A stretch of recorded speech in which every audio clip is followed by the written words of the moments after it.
Hello, and welcome to another edition of Tech Tuesday presented by Delta Media Group, where we once heard a story about a horse that walked into a bar and had a couple of drinks, and then the bartender walked up and asked if he'd like to have another. The horse said, "I think not," and then disappeared into thin air. Well, of course, that's a play on a statement by the famous philosopher René Descartes that says, "I think, therefore I am." Now, I could have explained that before telling the story about the horse, but that would have been putting Descartes before the horse. Sorry, I can't help myself.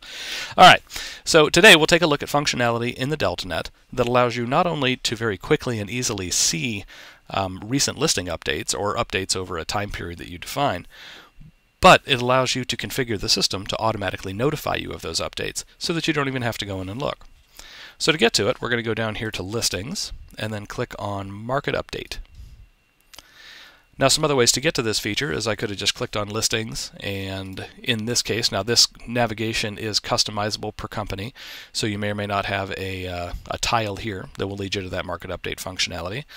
But then also, with everything in DeltaNet 6, I can just type Market Update up here in the Quick Actions bar, and you can see it comes up in my results here as well. So, Market Update, and that takes me through to the same page. So once here, I can define a date range up here at the top, and this date range will determine what listing updates I see. So basically I'll see everything that is new to market, price reductions, or off market that took place during the time range that I define here. So we'll go ahead and move this out a little bit. You can see that I'll just select my start date and I can put that wherever I'd like. Select my end date and I can put that wherever I'd like up to the current date. And then click Update. And now I get all the listing updates that took place over that time period. Now, which listings it shows me and which listings would be included in the report if I'm getting emailed that report are controlled by this Settings button. So we'll just click here on Settings, and you can see it gives me a quick description of what those settings are actually set to do. But we'll click on Settings, and then from here I can determine, do I want to see this report weekly or daily? And, well, actually, first and foremost, do I want to get this report at all? So if this is turned off, that means that this page will work. I can come to this page anytime I'd like, but I won't get an email update for these. If I switch this on, then I'll receive an update email on whatever interval I choose or whatever day I choose that shows me the listings that I have defined here, or listings based on the area I have defined here. So the next option I have here is weekly. If I'm set to, or my interval, which right now is set to weekly, and if it is set to weekly, I can choose what day of the week I'd like to receive it. I can switch that over to daily if I'd like, and then I'll actually get this update every day. Next, I can determine whether or not I want to look at just company listings.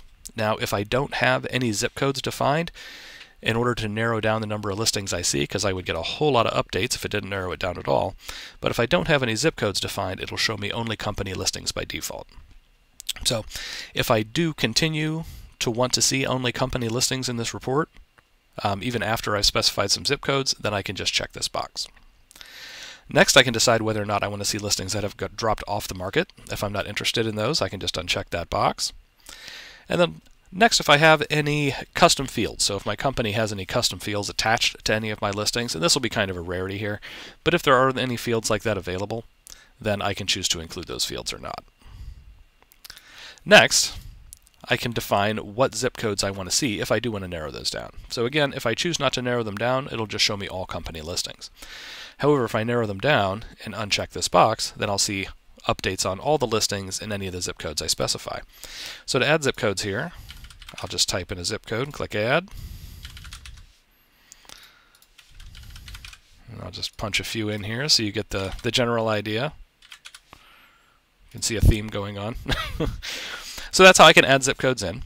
I can also import zip codes. So if I want to pull the zip codes, and you can see it says right here in the little tooltip, import zip codes from your leads and contacts setting. So it's a nice convenience feature there. Basically, in your lead settings, if you are defining which zip codes you want to cover, and you want to just import all those zip codes, you can just click this button, and you can see it drops in another zip code here. So it just pulls those in as a shortcut, so that I can very quickly add all the zip codes that I've already defined as my coverage area. Next, if I want to remove any of these zip codes, I can just click on it and click Remove Selected, or if I want to remove them all, remove all. So it's as simple as that. Now once I've configured this, if I have this switched on, I can save my settings, and then the system will start automatically emailing me either once a week or once every day, based on what I defined, with all the listings that have come on the market in the areas I've defined, so either company listings or within the zip codes I've defined, all price reductions, and all off-market listings. Now, if it's daily, I'm going to see all updates from the previous day. Weekly, I'm going to see all updates from the previous week.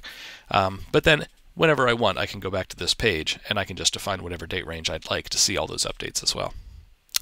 So there you go. Kind of a short one today, but still kind of an important feature and a good time saver for you if you want to go in and just quickly see listings that have been either added to the market, have seen a price reduction, or dropped off the market over a specific time period. So, as always, thanks a lot for joining me. If you have any questions or concerns, feel free to email support@deltagroup.com or give us a call, and our support team can walk you through whatever you need. Thanks a lot.